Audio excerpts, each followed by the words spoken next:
Innovating Education Learning World in association with WISE, an initiative of Qatar Foundation. Amid events this week marking International Women's Day, we are reminded that girls are denied the same access to education as boys. At the Happy Chandara School in Cambodia, they're trying to change traditional attitudes and break down the gender barrier in school. Let's find out in this report. In this Cambodian suburb, most families make a living selling jasmine, but they're so poor that many girls are working by the age of 8 years old.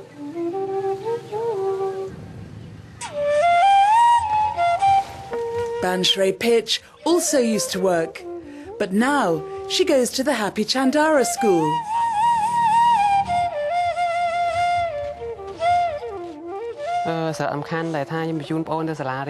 I sent her to school because I can't look after her myself. I don't have enough money. She's weak, she's been ill, and I hope that they look after her properly at school.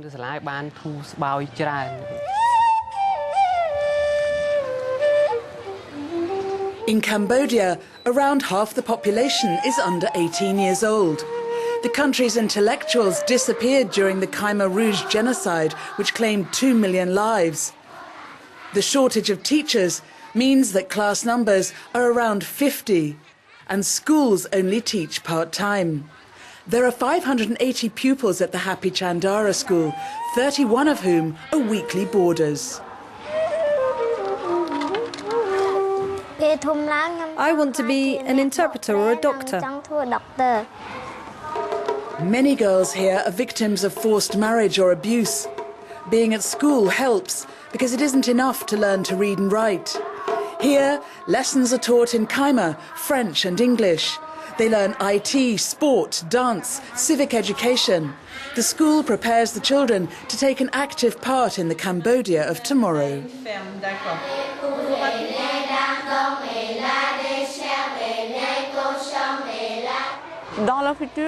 We think the girls here will become our future lawyers, engineers, doctors, teachers, and serve the country.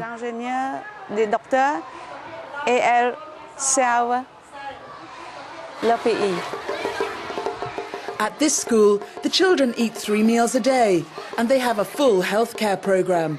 Vaccinations, dental checkups.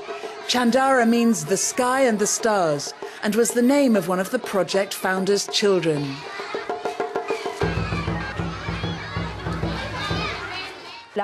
A chance meeting of 2 women started this school. One of them who gave us the land was Cambodian, and this wonderful meeting was brought about by a little girl, which is why the school is named after her, Happy Chandara, because she was called Chandara. So that the girls can come to school, the NGO pays their families for the loss of earnings in the fields. This is around 75 cents per day, and includes sacks of rice and sometimes some cooking oil. Every year sees the arrival of 100 new pupils, and next year will see the opening of a new school. Happy Chandara is an example to all the other state schools in the neighbourhood.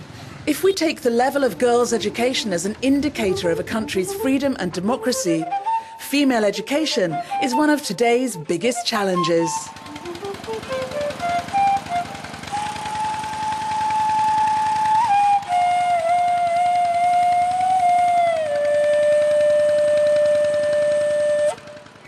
Inequality in education isn't just a problem in the developing world.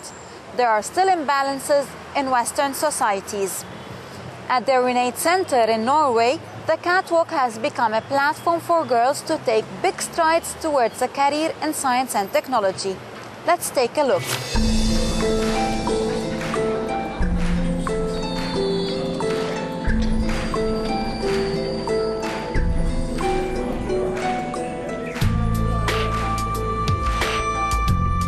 Here in Norway, the Renate Center in Trondheim uses a variety of creative approaches to recruiting girls to study sciences and technology.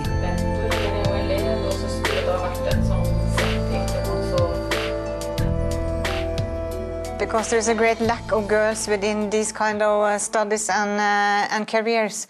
Even though Norway is the country where equality has the best rating in the world, we still have a very traditional selection of educations and careers for girls and boys. Here, they maintain a list of role models. And their activities extend into schools too. Schools, for example, can request a catwalk show or a talk by one of the role models. One of them, Ida Aglen, is a PhD student in marine technology, and she's visiting this secondary school today. For me, it was a kind of coincidence that I got to know of my career or my future work, and now I think it's really important that they know what kind of choices they have. She gives us an impression, or me an impression, that you can do everything as long as you want to do it. These young women have exciting and challenging careers ahead of them, especially if they enter the fields of science and technology. Well, girls' ambitions are not related only to themselves as individuals. They want to do something that makes a difference for the world, and it's exactly that kind of scientists and technologists that we need for the future.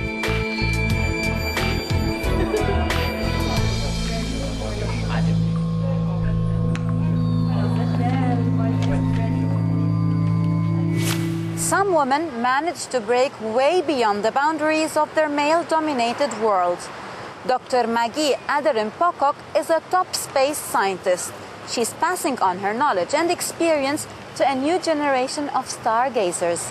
We caught up with her in London. Please we welcome Dr. Maggie Aderen-Pocock. Because dreams are incredibly powerful things. And I know, because as a child I had a dream, and I still have that dream.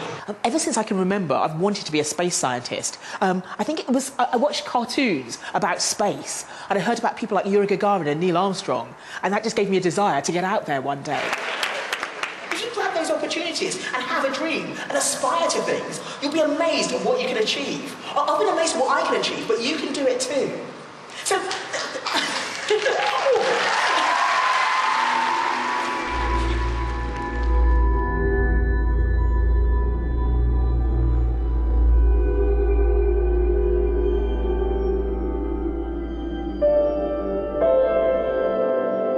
And I think when I first told people I wanted to be a space scientist, as a sort of black dyslexic girl, people sort of looked at me a bit strangely.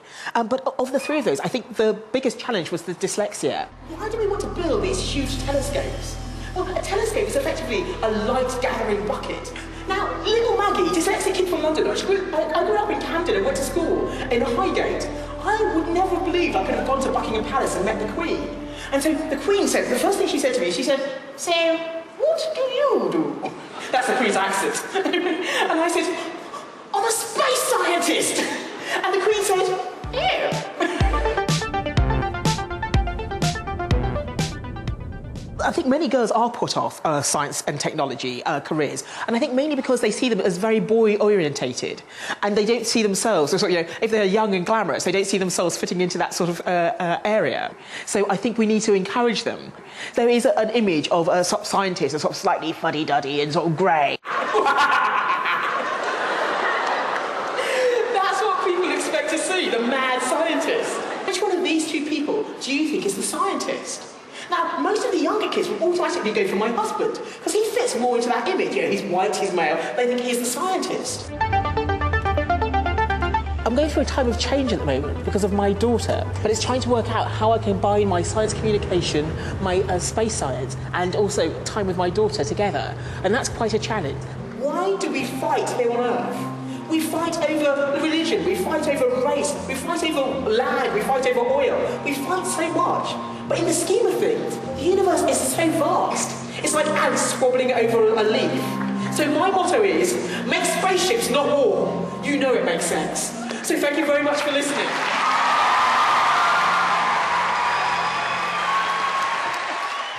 That's it for now from the Learning World team. We will be back next week with different stories from the world of education.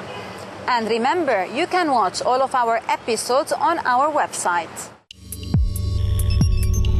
Learning World in association with WISE, an initiative of Qatar Foundation.